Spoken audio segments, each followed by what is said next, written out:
অপরাধ করেছি, পাপ করেছি আমি। সেই পাপ থেকে মুক্তি পাওয়ার জন্য নিজের নয়ন জল দিয়ে আমি ভক্তের চরণ দুটি ধন্য হয়ে গেল। কৃষ্ণ, কি পাপ করেছো তুমি?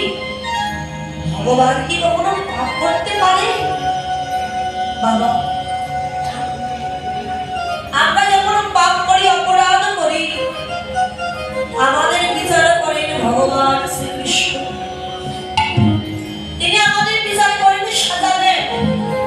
কিন্তু সেই বিচারক যদি পাপ করে, সেই পাপের সাজা কে দেবে? নিজের সাজা নিজেই পাচ্ছি। পাপ করেছি কবে যেন? ত্রেতা যুগে আমি আমার পরম ভক্ত, পরম বৈষ্ণব রাবণকে বধ করে আমার হয়েছে বৈষ্ণব। কৃষ্ণ, রাবণ তো দুরাচারী, পাপাচারী, তাকে বধ করে কেন তোমার অপরাধ হল? না না, রাবণ দুরাচারী, পাপাচারী ছিলেন না, তার হৃদয়ে প্রেম ভক্তি ছিল। যে প্রেম ভক্তি কেউ দেখতে পায়।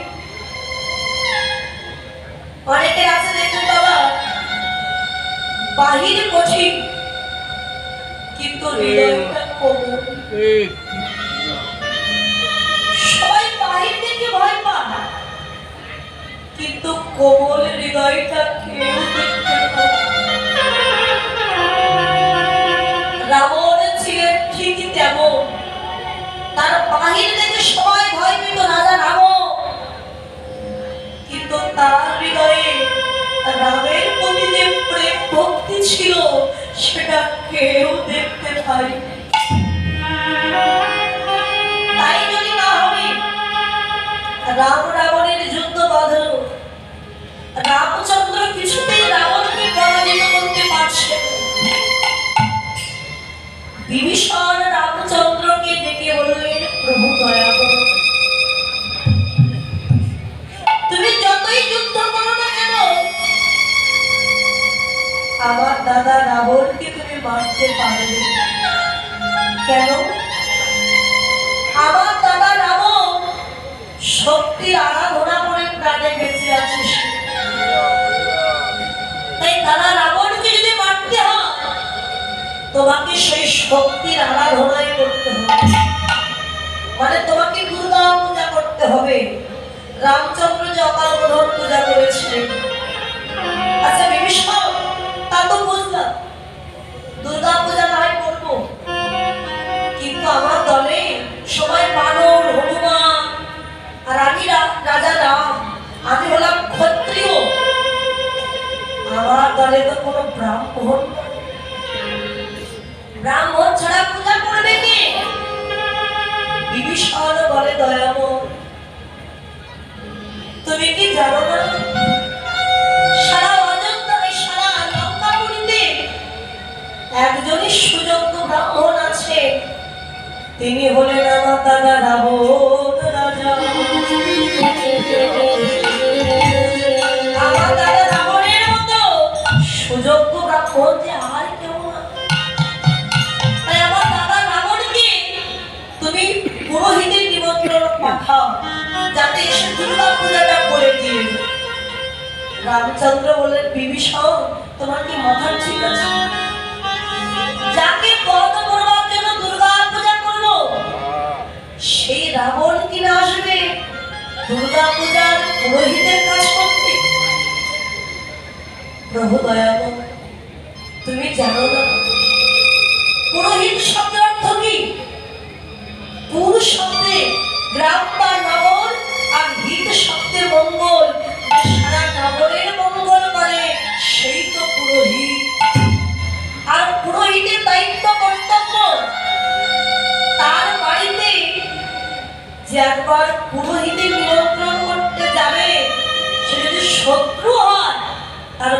তোমাকে যেতেই হবে।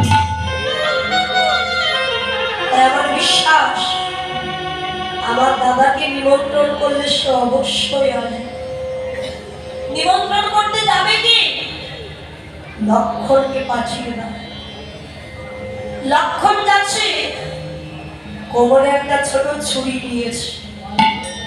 বাবা ছুরিটা যখন নিয়েছে, কেননা যাচ্ছে শত্রুর বাড়িতে, একা পেয়ে আমার সাথে যুদ্ধ ঘোষণা করে। কোমরে নিয়েছে ছুরি।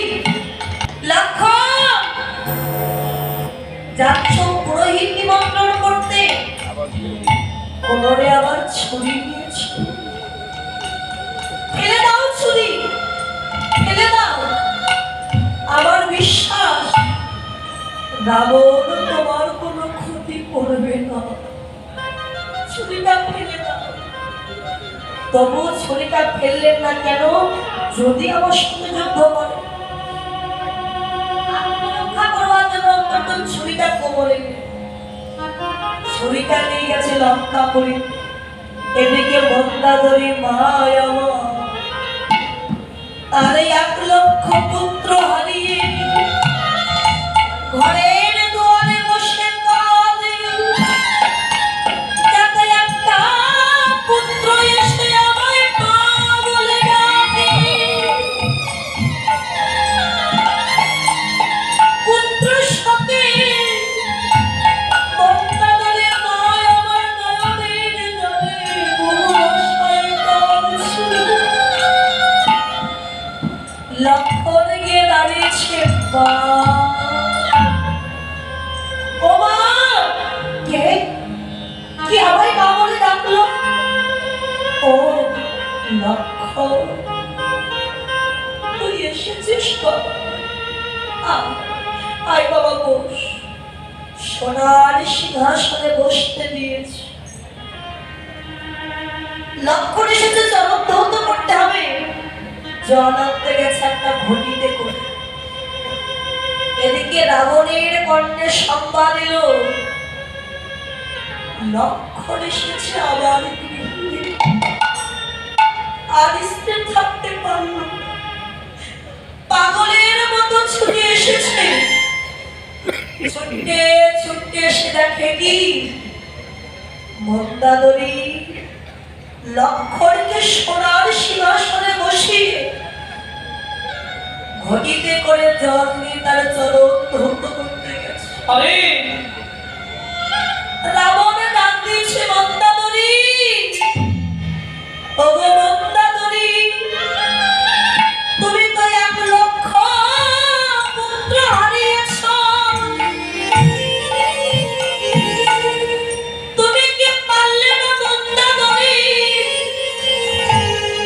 লক্ষণকে সোনার সিংহাসনে না বসালে? তোমার কোলের উপরে বসালে। এটি আবার জাগতিক আহার, জাগতিক জাগতের জল দিয়ে তুমি তাহলে চরক ধৌত করতে গেছো। ভগবন্তাদরী, তোমার নয়নে কি এতই জলের অভাব? তুমি কি পারলে না লক্ষণকে নিজের কোলের উপরে বসাইয়ে? ভগবন্তাদরী, তোকে নয়ন জলে চরক ধোয়াইয়ে দিতে।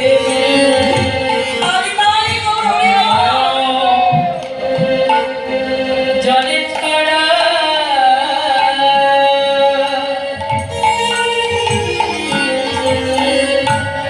তুমি ধোয়ে দে। আমার মানব জন ধন্য,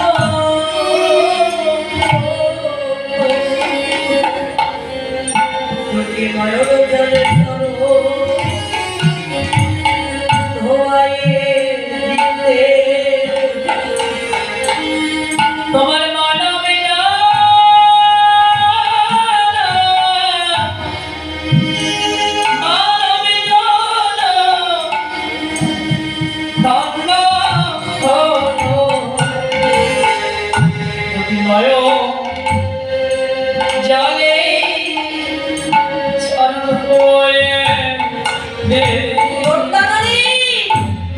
তোমার নয়নে এতই জলের অভাব পড়ে গেল,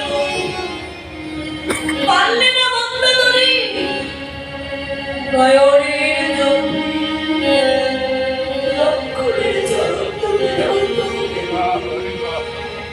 লক্ষণকে দেখে আমার দুটি বাহুন্য সাজ দিয়েছি। লক্ষণ একবার আইনা একবার আমার মুখে আয়। ওরে আমি যে 1 লক্ষ পুত্র হারিয়েছি, পুত্র শোকে আমার এই বুকটা যে ফেটে যাওয়া, তোকে বুকে জড়িয়ে ধরে আমার এই কাঁপিতে পড়ার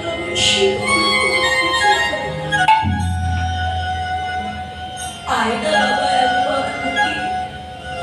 কিন্তু লক্ষণ যেতে পারছি না কেন? কোমরে যে ছুরি রেখেছি।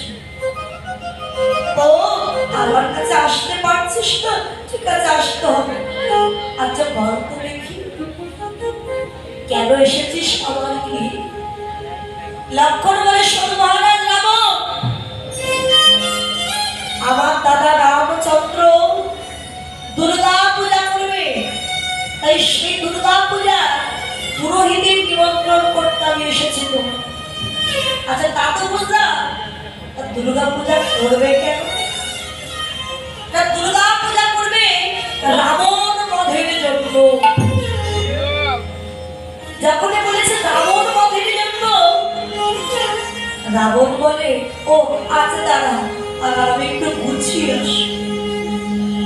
লক্ষণ ভাবছে রাবণ মনে হয় আমার কথা বুঝতে পারে, আমার ডাক দিয়েছে যে মহারাজ আমার দাদা রামচন্দ্র দুর্গা পূজা করবে তোমাকে বধ করবার জন্য। সঙ্গে সঙ্গে রাবণ চিৎকার করে উঠেছে, লক্ষণ তুই কি ভাবছিস আমি শুনতে পাইনি? ওরে আমি সব শুনতে পেয়েছি, তবে একটু দাঁড়া সেজে আসি। কেননা এই রাজ ঐশ্বর্যের সাজ নিয়ে কোনদিন তো ভগবানের চরণে যাওয়া যায় না।